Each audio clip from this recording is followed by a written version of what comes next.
Circulation जो होता है ये काफी इसलिए जरूरी होता है क्योंकि बच्चे में अगर फीटल सर्कुलेशन नहीं होगा तो आप जो है बच्चे तक जो है क्या नहीं हो पाएगा, ब्लड का सर्कुलेशन नहीं हो पाएगा, क्योंकि ये जो सर्कुलेशन स्टार्ट ही जो होती है वो प्लेसेंटा से होती है। क्योंकि जो प्लेसेंटा एक टेम्पररी ऑर्गन होता है जो किसमें देखने के लिए मिलता है, मदर में देखने के लिए मिलता है। जो प्लेसेंटा जो है जब तक डिलीवरी नहीं होता है तब सब कुछ जो है नरिशमेंट करने का काम प्लेसेंटा करता है। इसलिए प्लेसेंटा का दो सरफेस होता है, फीटल सरफेस होता है, मैटरनल सरफेस होता है। जो फीटल सरफेस होता है वो शाइनी होता है और मैटरनल सरफेस होता है वो राउंड होता है। जो फीटल सरफेस होता है वहीं से अम्बिलिकल कोड जुड़ा हुआ होता है और जो मैटरनल सरफेस होता है उससे जो है वो माता के डेसिडुआ यानी कह सकते हैं इंडोमेट्रियम प्रेगनेंसी उसको डेसिडुआ के नाम से जानते हैं, उससे क्या होता है जुड़ा रहता है। वहां से स्पाइरल आर्टरी आता है और स्पाइरल आर्टरी वो जो है क्या करता है डायरेक्टली जो है ये प्लेसेंटा को कनेक्ट करता है और वहां से जो है गैसेस एक्सचेंज करने का काम करता है, प्रोटेक्शन देने का काम करता है और अनेकों प्रकार के न्यूट्रिशन भी देने का काम करता है। क्योंकि अगर ऐसा कुछ नहीं होगा तो अगर सपोज करिए क्योंकि उनका जो बच्चा का जो लंग्स होता है वो पूरी तरह से मैच्योर नहीं होता है, एनाटॉमिकली तो विकसित होता है लेकिन फंक्शनली वर्क नहीं करता है। तो फंक्शनली वर्क नहीं करेगा तो वो तो प्यूरिफाई नहीं कर पाएगा ब्लड को, और जब ब्लड को प्यूरिफाई नहीं कर पाएगा तो बच्चे के शरीर में पूरी की पूरी डीऑक्सीनेटेड ब्लड घूमेगी। तो ये जरूरी होता है कि डीऑक्सीनेटेड ब्लड को ऑक्सीजनेट करना है। तो ऑक्सीजनेट को पूरी तरह से जो है माता ही करती है, मतलब कि माता के जो माता का जो प्लेसेंटा होता है वो प्लेसेंटा ही पूरी तरह से क्या करता है उसको प्यूरिफाई करने का काम करता है। जब पूरी की पूरी जो है ब्लड जो है डीऑक्सीनेटेड हो जाती है बेबी में जाती है। अगर हम बात करें इसमें जो है कुछ जो है अलग अलग जो है टेम्पररी जो है ओपनिंग बनाया हुआ होता है जिससे कि ब्लड का सर्कुलेशन एक सिस्टमेटिक वे में हो सके, ठीक है। फिर उसके बाद जो है जैसे ही बेबी का जन्म होता है, जन्म के बाद जो है कुछ समय के बाद वो अपने आप जो है क्या होता है, अभी बात करेंगे इसके बाद अपने आप जो है वो क्या हो जाता है बंद हो जाता है। लेकिन जब वही जब बंद नहीं हो पाता है तो वही जो है हम कहते हैं कि बेबी का क्या हो चुका है, हृदय में छेद है, यानी कि वो डिफेक्ट के तौर पर हम लोग उसको देखते हैं। तो आइए हम लोग देखते हैं कि फीटल सर्कुलेशन होता क्या है और कैसे कैसे ये आपको जो है देखने के लिए होता है। जो फीटल सर्कुलेशन अगर हम बात करें तो इसके अंदर अम्बिलिकल आर्टरी और वेन, जो अम्बिलिकल आर्टरी और वेन की बात करें तो हम इसको कैसे याद करते हैं। अगर 4 महीना पहले से बात करें तो उसमें आभा ऐसे करके याद करेंगे। ये मतलब होता है दो आर्टरी और एक वेन होता है। ये बात कब की होती है, 4 मंथ बाद जो है वो क्या हो जाता है, एक जो वेन होता है वो खत्म हो जाता है। उसके पहले अगर बात करें ना तो 2 आर्टरी और 2 वेन दोनों होते हैं। बट क्या होता है इसमें भी राइट वाला होता है, एक लेफ्ट वाला होता है, इसमें भी एक राइट वाला होता है और एक लेफ्ट वाला होता है। बट क्या होता है कि अब जो वेन होता है वो एक वेन क्या हो जाता है वो खत्म हो जाता है, ये क्या हो जाता है खत्म हो जाता है। तो सिर्फ और सिर्फ एक लेफ्ट वेन ही हमारा बचता है। इसमें राइट और लेफ्ट दोनों बचे हुए होते हैं, लेकिन इसमें जो है जब ये क्या होता है एक जो है राइट जो है वो खत्म हो जाता है, लेफ्ट वाला ही आपका लेफ्ट रहता है, बचा हुआ रहता है। तो बाद 4 महीना के बाद क्या हो जाता है 2 आर्टरी और एक वेन हो जाती है और यही 2 आर्टरी और एक वेन जो होता है वो इस सर्कुलेशन में मदद करता है। अगर हम बात करें ऑलरेडी आपको ऐसे तो पता होगा कि आर्टरी ऑक्सीजनेटेड ब्लड को कैरी करता है और वेन क्या होता है डीऑक्सीजनेटेड ब्लड को कैरी करता है। लेकिन यहाँ थोड़ा अलग होता है, अलग ये होता है कि जो अम्बिलिकल आर्टरी होता है वो उल्टा काम करेगा, ये आपका डीऑक्सीजनेटेड ब्लड को कैरी करता है, डीऑक्सीजनेटेड ब्लड को कैरी करता है और डीऑक्सीजनेटेड ब्लड को कैरी करता है। और वैसे ही बात करें अम्बिलिकल वेन जो होता है ये ऑक्सीजनेटेड ब्लड को क्या करता है वो कैरी करता है, तो जिससे क्या होता है इसकी सर्कुलेशन बनी रहती है। तो आइए हम लोग इसके बारे में थोड़ा हम लोग देखने का प्रयास करते हैं। हम यहाँ देखिएगा, यहाँ प्लेसेंटा है, यहाँ पर क्या होता है स्पाइरल आर्टरी के माध्यम से या यूट्राइन आर्टरी कह सकते हैं के माध्यम से जो है ब्लड क्या होता है यहाँ कहाँ जाता है तो प्लेसेंटा तक जाता है और वो पूरी तरह से वो ब्लड होता है वो ऑक्सीजनेटेड होता है, 100% वो क्या होता है ऑक्सीजनेटेड ब्लड होता है यहाँ तक है। और यहाँ से क्या होता है अम्बिलिकल कोड लगा रहता है और ये अम्बिलिकल कोड जो होता है इस अम्बिलिकल कोड के अंदर आपको पता है कि 4 महीना के बाद गेस्टेशनल एज के 4 महीना के बाद आपको जो है क्या होता है कि 2 आर्टरी और एक वेन देखने के लिए मिलता है। याद रखिएगा एग्जाम में बहुत ज्यादा पूछा जाता है आभा कर दिया है, ठीक है, 2 आर्टरी और एक वेन होता है। तो देखिएगा यहाँ पर आप देख रहे हैं, यहाँ पर एक वेन बना हुआ है और यहाँ पर 2 आर्टरी है जो कि फिर पूरा ब्लड को लेकर के यहाँ पर फिर अंदर की ओर ले जा रहेगा। तो देखिएगा अगर बात करें, यहाँ देखिए, यहाँ है आपका, इसको हम लोग बोलते हैं अम्लाइकल वेन। क्या बोलते हैं इसको? अम्लाइकल वेन होता है। और ये अम्लाइकल वेन क्या करता है, यहां से ऑक्सीजनेटेड ब्लड को आगे की ओर लेकर जाता है। जैसे ही वो आगे की ओर ले जाता है तो बीच में इसको भेंट होता है पोर्टल वेन से, क्योंकि जो है लीवर तक जो है ब्लड का फ्लो कौन कराता है, सर्कुलेशन कौन करता है, पोर्टल वेन ही कराता है। अब क्या हुआ कि यहाँ गया और जाने यहाँ पर ये जो है ये पोर्टल वेन 2 भागों में टूट जाता है, एक राइट वाला होता है और लेफ्ट वाला होता है। अब क्या होता है कि जो ये अम्लाइकल वेन होता है जब आगे जाता है तो बाइफर्केट करके, यानी कि आगे जाकर के किससे मिलकर जाता है, जाकर के लेफ्ट पोर्टल वेन के साथ मिलता है और कुछ यहाँ पर ब्लड को छोड़ता है और कुछ गंदा ब्लड यहाँ से थोड़ा सा मिनिमम अमाउंट में यहाँ से थोड़ा सा गंदा ब्लड उसके साथ मिक्स हो जाता है। तो ऐसा नहीं कि पूरी तरह से गंदा हो, थोड़ा सा मिला और थोड़ा सा मिलेगा तो उसके ये मतलब नहीं हो कि पूरा गंदा होगा, थोड़ा मोड़ा आपको देखने के लिए मिलेगा। तो यहाँ से गया और जाकर के यहाँ से क्या होता, थोड़ा सा ब्लड यहाँ पर मिल गया और मिलने के बाद फिर वो आगे की ओर गया। जब जैसे ही वो आगे की ओर जाता है तो जाने के बाद क्या होता है कि इसको आगे की ओर मिलना होता है। तो इसीलिए जो है टेम्पररी ओपनिंग बनाई हुई होती है, टेम्पररी ओपनिंग जिसका नाम होता है डक्टस विनोसस। क्या नाम होता है उसका? डक्टस विनोसस, जो कि टेम्पररी और जो है टेम्पररी जो है ओपनिंग होता है। और बच्चे के जन्म के कुछ समय बाद एनाटॉमिकली और फंक्शनली इसको क्या हो जाना होता है, बंद हो जाना होता है। अगर नहीं होता है तो ये एक कंडीशन बन जाता है, डक्टस पेटेंट डक्टस वेनोसस का नाम हम लोग रखते हैं। तो अगर समय पर बंद नहीं होता है तब। अब क्या हुआ, इससे होते हुए फिर हम जाकर के कहां मिल जाता है आपका, नीचे से ब्लड एक है जो कि इंफीरियर वेना कावा होता है, ऊपर से सुपीरियर वेना कावा। तो इंफीरियर वेना कावा है हमारे जो लोअर एक्सट्रीमिटीज का जो ब्लड को सप्लाई करता है, उसके साथ ये क्या हो जाता है, जाकर के मिल जाता है।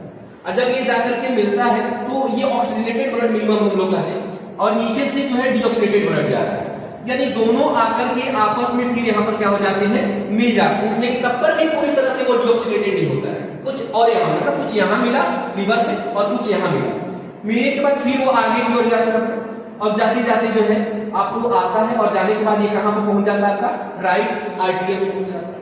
और जब राइट आर्टरियम में पहुंचता है तो वहां पर फिर सुपीरियर वेना कावा यानी अपर एक्सट्रीमिटीज वाला जो है ब्लड लेकर के जो है आता है और आकर के फिर ये भी क्या हो जाता है, राइट आर्टरियम में मिल जाता है। जब मिल जाता है तो फिर क्या होगा, फिर ये ब्लड और गंदा होगा। ठीक है, कैसे? यहाँ पर तो एकदम फ्रेश ब्लड था, ऑक्सीजनेटेड, ऑक्सीजन युक्त था। धीरे धीरे आगे जाते जाते यहाँ पर धीरे धीरे ऑक्सीजन युक्त ब्लड जो है धीरे धीरे डीऑक्सीजनेटेड ऑक्सीजनेशन में क्या हो रहा है, कन्वर्ट हो रहा है। यहाँ आते आते जो है यहाँ पर ऑक्सीजन की मात्रा के साथ साथ यहाँ पर डीऑक्सीनेटेड की मात्रा भी क्या हो चुकी है, ज्यादा हो चुकी है। फिर उसके बाद जो है आपको पता है कि यहाँ पर जो है वल्व के माध्यम से, जो कि ट्राइकस्पिड वल्व है आपका, ट्राइकस्पिड वल्व के माध्यम से ये ब्लड जो है कहाँ आएगा आपका, कहाँ, ये जो है एक यहाँ है, एक यहाँ है और एक यहाँ। इसके माध्यम से क्या होगा, राइट आर्टरियम से ब्लड कहाँ आएगा, राइट वेंट्रिकल में आएगा। और जब ये राइट वेंट्रिकल में ब्लड आएगा फिर यहीं से आपका कौन होता है, आपका यहाँ पर से आपका होता है आपका पल्मोनरी आर्टरी होता है। और ये पल्मोनरी आर्टरी इस ब्लड को लेता है और लेने के बाद इसको कहां पर भेजता है भाई, इसको आपकी लंग्स तक भेजता है। कहां भेजता है, लंग्स तक भेजता है। बस अंतर यही है कि लंग्स तो अभी काम नहीं कर रहा है। जब लंग्स काम नहीं करते, एनाटॉमिकली डेवलप हो गया लेकिन वो काम नहीं कर रहा है, फंक्शनली वर्क नहीं कर रहा है, तो सिर्फ जीने भर के लिए थोड़ा सा ब्लड को लेता है और फिर वो ब्लड को क्या कर देता है, आगे की ओर भेज देता है। मतलब कि वो अपने पास नहीं रखता है, बैक फ्लो कर देता है। जब बैक फ्लो करता है तो यहाँ पर भी एक क्या होता है, ओपनिंग बना होता है जिसका नाम होता है डक्टस आर्टरियोसस। क्या होता है ना, डक्टस आर्टरियोसस। इसको भी जो है बच्चे के जन्म के बाद कुछ समय के बाद बंद हो जाना चाहिए, लेकिन ये भी अगर नहीं बंद होता है तो एक कंडीशन डेवलप हो जाएगा, पेटेंट डक्टस आर्टरियोसस। ये कंडीशन डेवलप हो जाएगा। अब क्या होता है कि यहां से यहां आया और यहां पर बैक फ्लो होना शुरू होगा।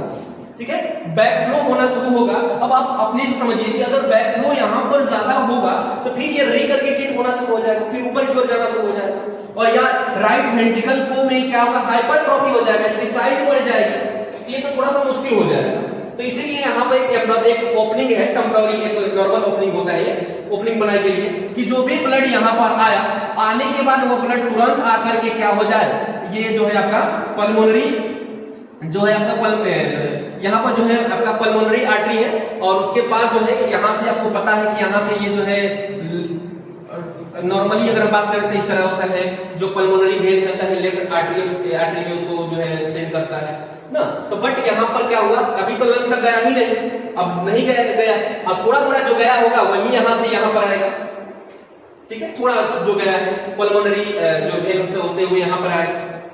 अगर क्योंकि यहाँ से तो थोड़ा सा ऑक्सीजनेटेड तो बना है, लेकिन थोड़ा सा ही ब्लड गया है, इसमें बहुत ज्यादा ब्लड गया नहीं है, किसको दिक्कत करेगा। फिर यहाँ से क्या होता है, अब जो है जो बैक फ्लो जो यहाँ से ब्लड हुआ, जो जिसको उन्होंने नहीं लिया, लंग्स ने नहीं लिया, तो फिर अब आकर के कहाँ मिल जाता है, आपका आयोटा में मिलता है। क्या हो जाता है, क्योंकि ये ओपनिंग जो होता है डक्टस आर्टरियोसस का, ये आपका पल्मोनरी आर्टरी और साथ साथ में आपका डक्टस पल्मोनरी आर्टरी और आयोटा के बीच जो है कनेक्शन होता है, और वह भी आर्क ऑफ आयोटा डिसेंडिंग के आसपास जो है आपको देखने के लिए मिलता है। फिर उसके बाद क्या होता है, यहां से ये ब्लड आया, और आने के बाद ये तो ब्लड गंदा हो ही चुका है, क्योंकि ये ब्लड इसको एक्सचेंज नहीं किया है, यहाँ आया। फिर आने के बाद क्या होता है, जो ब्लड गया होगा वो तो थोड़ा थोड़ा जो ब्लड गया लेफ्ट आर्टरी में, तो आपका यहाँ पर आ जाएगा बाइकस्पिड बल्ब से होते हुए, फिर आपका जो है आयोटा से होते हुए आगे बढ़ रहा है। लेकिन ज्यादा से ज्यादा ब्लड यहाँ आएगा, आने के बाद यहाँ गया, यहाँ मिनिमम अमाउंट जो लंग्स ने लिया होगा ब्लड थोड़ा बड़ा वही यहाँ पर आएगा, नहीं तो और तो यहीं से बैक फ्लो होकर के आपको कहाँ चला जाएगा, आपका आयोटा में चला जाएगा। अब इस आयोटा के माध्यम से आएगा कहां पर, आर्क ऑफ आयोटा में आएगा, और आर्क ऑफ आयोटा के बाद जो है आपका आयोटा में जाएगा, उसके बाद जो है आपका कॉमन इलियक आर्टरी में जाएगा, ऐसा होते हुए जाएगा। बट एक और चीज है यहाँ, अभी तो ये डायरेक्ट जो ब्लड गया वो यहाँ से गया, लेकिन यहाँ देखिएगा एक यहाँ पर ओपनिंग होता है, टेम्पररी ओपनिंग होता है। ये जो टेम्पररी ओपनिंग होता है, ये उसको हम लोग बोलते हैं फोरामेन ओवेन बोलते हैं। क्या बोलते हैं इसको, फोरामेन ओवेन बोलते हैं। टेम्पररी ओपनिंग होता है, क्योंकि जब कुछ ब्लड यहाँ पर आता है तो डायरेक्टली क्या होता है, ये फोरामेन ओवेन से होते हुए कहाँ चला जाता है, राइट आर्टरियम से लेफ्ट आर्टरियम में चला जाता है। और जब राइट आर्टरियम से लेफ्ट में आर्टरियम में आता है तो फिर क्या होता है कि आपका बाइस्पिड बल्ब से होते मिट्रल बल्ब से होते हुए कहाँ जाता है, लेफ्ट वेंट्रिकल में आ जाता है, और फिर यहाँ पर आयोटा निकला होता है, आयोटा को पकड़ करके फिर क्या हो जाता है, आपका यही सर्कुलेशन होते हुए आपको आर्क ऑफ आयोटा में तक पहुंच जाए, फिर डिसेंडिंग आयोटा में एब्डोमिनल आयोटा तक जाता है, फिर उसके बाद जो है आपका कॉमन इलियक आर्टरी तक जाता है। जो कॉमन इलियक आर्टरी होता है, फिर आगे जाकर के ये भी बाइफरकेट होता है। किस किस में बाइफरकेट होता है भाई, तो राइट कॉमन इलियक आर्टरी, ठीक है, एक जो है राइट कॉमन इलियक आर्टरी और एक होता है आपका लेफ्ट कॉमन इलियक आर्टरी होता है, इसमें होता है। अब क्या होता है कि आगे जो यही राइट और लेफ्ट वो भी क्या होता है, अलग अलग में डिवाइड होता है। एक का नाम होता है, ये जो है आपका एक्सटर्नल इलियक आर्टरी होता है, और अंदर वाला जो है इंटरनल इलियक आर्टरी होता है। इसी प्रकार दोनों में आपको जो है देखने के लिए मिलता है। अब क्या होता है कि इंटरनल जो आप ध्यान दीजिएगा, जो आपका जो है इंटरनल इलियक आर्टरी होता है, वो इंटरनल इलियक आर्टरी से जो है ना अम्लाइकल आर्टरी निकले हुए होते हैं, और यही अम्लाइकल आर्टरी पूरे गंदा ब्लड को लेकर के डायरेक्टली वो कहां लेकर जाते हैं धीरे धीरे, और जो है धीरे धीरे वो आपको कहां ले गए, अम्लाइकल कोर्ड से होते हुए फिर प्लेसेंटा को भेजते हैं, दोनों लेकर जाएंगे। ये पूरी तरह से क्या होगा, डिओक्सिनेटेड ब्लड होगा। जब ये प्लेसेंटा तक जाएगा वो पूरी तरह से ब्लड जो यहाँ से आया रहेगा अम्लाइकल आर्टरी से, वह अम्लाइकल आर्टरी वाला पूरा की पूरा ब्लड जो है आपको डीऑक्सीनेटेड होगा, और यही जो है पूरी की पूरी जो ब्लड डीऑक्सीनेटेड ब्लड वो कहां चला जाएगा, प्लेसेंटा तक जाएगा, और फिर प्लेसेंटा से माता तक जाएगा, और माता फिर उसको क्या करेगी, ऑक्सीजन युक्त बनाएंगे, ऑक्सीजनेटेड करेंगी, और फिर इसके बाद जो प्लेसेंटा को देंगी, फिर अम्लाइकल कोर्ड से होते हुए क्या होगा, फिर ये पूरी सर्कुलेशन क्या होगा, आगे को ऐसे ही घूमता रहेगा। ये सर्कुलेशन इसी प्रकार का चलता है, यानी कि प्लेसेंटा में जाए, अम्लाइकल कोर्ड से होते हुए अम्लाइकल जो है वेन से होते हुए कहां जाएगा, आपका अम्लाइकल वेन से होते हुए आपका जो है आपका लीवर तक जाएगा, लीवर के जो है पोर्टल वेन से होते हुए जो है लेफ्ट आर्टरी में जाकर के मिलेगा, कुछ जो है ब्लड को देगा, और उस ब्लड को लेकर के फिर आगे की ओर जाएगा। वहां पर डक्टस वेनोसस होता है, वहां पर एक टेम्पररी ओपनिंग होता है, उसके थ्रू वो क्या होगा, आपका इंफीरियर वेना कवा में जाएगा, इंफीरियर वेना कवा से आपका क्या होगा, राइट आर्टरियम में आएगा, और उसके साथ साथ जो है सुपीरियर वेना कवा और इंफीरियर वेना कवा का ब्लड ब्लड यहाँ पर मिलेगा और मिलने के बाद आपका जो है ट्राइकस्पिड वाल्व से होते हुए क्या होगा, राइट वेंट्रिकल में जाएगा और फिर राइट वेंट्रिकल से ये ब्लड क्या होगा आपका पल्मोनरी आर्टरी से होते हुए क्या होते हुए लंग्स तक जाएगा। लेकिन लंग्स पूरी तरह से मैच्योर नहीं होता है, तो सिर्फ और सिर्फ वो अपने जीवित रहने के लिए थोड़ा सा ब्लड लेगा और ब्लड को वो क्या कर देगा, बैक फ्लो कर देगा।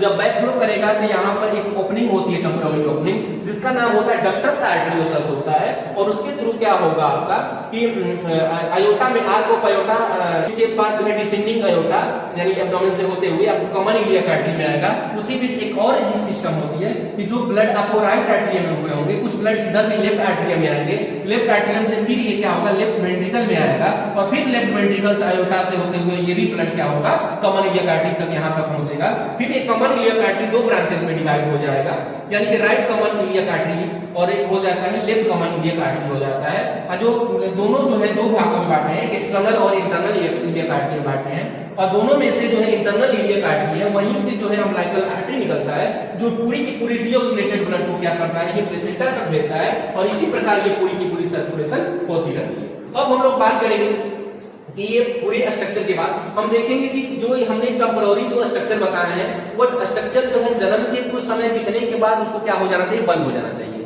लेकिन जब वो बंद नहीं होते हैं तो क्या दिक्कत आ सकता है, उसका नाम चेंज हो जाता है। आइए हम उसके बारे में हम लोग देखते हैं, ठीक है। देखिए अभी तक हम पूरे जो है फीटल सर्कुलेशन के बारे में देख चुके हैं।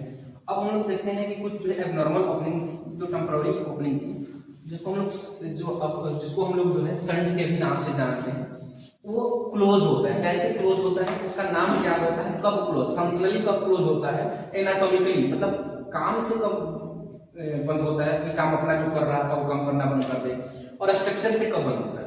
तो आइए हम लोग देखते हैं। अगर हम बात करें उसमें सबसे पहले हम लोग देखे थे डक्टस आर्टरियोसस। एक जो डक्टस आर्टरियोसस था वो डक्टस आर्टरियोसस जो है आपको 10 बच्चे के जन्म के 10 से लेकर के 16 घंटे के बीच उसको क्या हो जाना चाहिए था, हो जाना होता है, बंद हो जाना होता है। किस रूप में भाई, फंक्शनली होता है। फंक्शनली मतलब क्या हुआ कि पूरी तरह से जो है ये जो है फंक्शनली क्या होगा, बंद हो जाएगा। यानी कि 10 से 96 घंटे के बाद 10 से 96 घंटे के बाद ये क्या हो जाता है, पूरी तरह से बंद हो जाता है। लेकिन अगर ये आपको मान लीजिए 10 से 96 घंटे के बाद ये बंद नहीं होता है तो आपको जो है बहुत ज्यादा प्रॉब्लम देखने के लिए मिल सकती है। आगे देखिएगा, एनाटॉमिकली अगर बात करें स्ट्रक्चर के रूप में जो है कब बंद होता है, कम से कम 2 से लेकर के 3 सप्ताह में क्या हो जाता है, होना होता है इसको जन्म के 2 से 3 सप्ताह बाद इसको क्या हो जाना होता है, बंद हो जाना होता है। और ये बंद होता है तो इसके रेमिनेंट फॉर्म क्या बचता है, तो ये किसमें कन्वर्ट होता है, तो लिगामेंटम आर्टरियोजन में कन्वर्ट होता है, लिगामेंटम आर्टरियोजन में कन्वर्ट होता है। उसके बाद अगर हम बात करते हैं कि वहीं अगला है हमारा था फोरामेन ओवेल था। ये भी जो है फोरामेन ओवेल किसके किसके बीच था भाई, तो आपको पता है राइट आर्टरियम और लेफ्ट आर्टरियम के क्या था, जो बीच में था। अब वो क्या करते हुए बच्चे के जन्म के कुछ समय बाद या कुछ समय बीतने के बाद इसको क्या हो जाना चाहिए, बंद हो जाना चाहिए फंक्शनली। लेकिन जो है ये बंद नहीं होता है तो दिक्कत है। और साथ साथ में अगर बात करें एनाटॉमिकली कब बंद हो जाना चाहिए, बच्चे के जन्म के 1 साल बाद तक ये बंद हो जाना चाहिए। अगर नहीं बंद होता है तब पर भी दिक्कत है। और जो इसका रेमिनेंट फॉर्म बचता है उसको हम लोग बोलते हैं फोसा ओवेलिस, नाम आता है, याद रखिएगा। उसके बाद हमारा होता है डक्टस विनोसस। डक्टस विनोसस की बात करें, ये भी जो है जन्म के कुछ समय बाद या कुछ समय बीतने के बाद ये क्या हो जाना होता है, इसको बंद हो जाना होता है फंक्शनली। और इस एनाटॉमिकली बात करें तो 3 से 7 दिन के बाद ये क्या हो जाना चाहिए, इसको बंद हो जाना चाहिए, ठीक है। लेकिन अगर ये नहीं होता है तभी हम लोग इसको नाम देते हैं पेटेंट डक्टस विनोसस, इसको नाम देते हैं पेटेंट डक्टस आर्टरियोसस बोलते हैं ना। जब अगर ये बंद नहीं होता है तब। तो अदर ओपनिंग की बात करें अम्बिलिकल आर्टरीज होता है, और जब अम्बिलिकल आर्टरीज जो है ये क्या नहीं होता है, अगर ये अम्बिलिकल आर्टरी जो बंद होता है तो इसकी रेमिनेंट बचता है मेडिकल अम्बिलिकल लिगामेंट बचता है। और उसके बाद अगर हम बात करें कि अगर अम्बिलिकल वेन अगर ये बंद होता है तो इसका रेमिनेंट फॉर्म बनता है लिगामेंटम टेरस बचता है। अगर तो ये बातों को याद रखेंगे। तो आज के लिए इतना ही था फीटल सर्कुलेशन। आपको कैसा लगा, अगर समझ में आया होगा तो जरूर बताइएगा, नहीं तो कमेंट बॉक्स में जरूर लिखिएगा। तो आज के इतना ही, थैंक यू।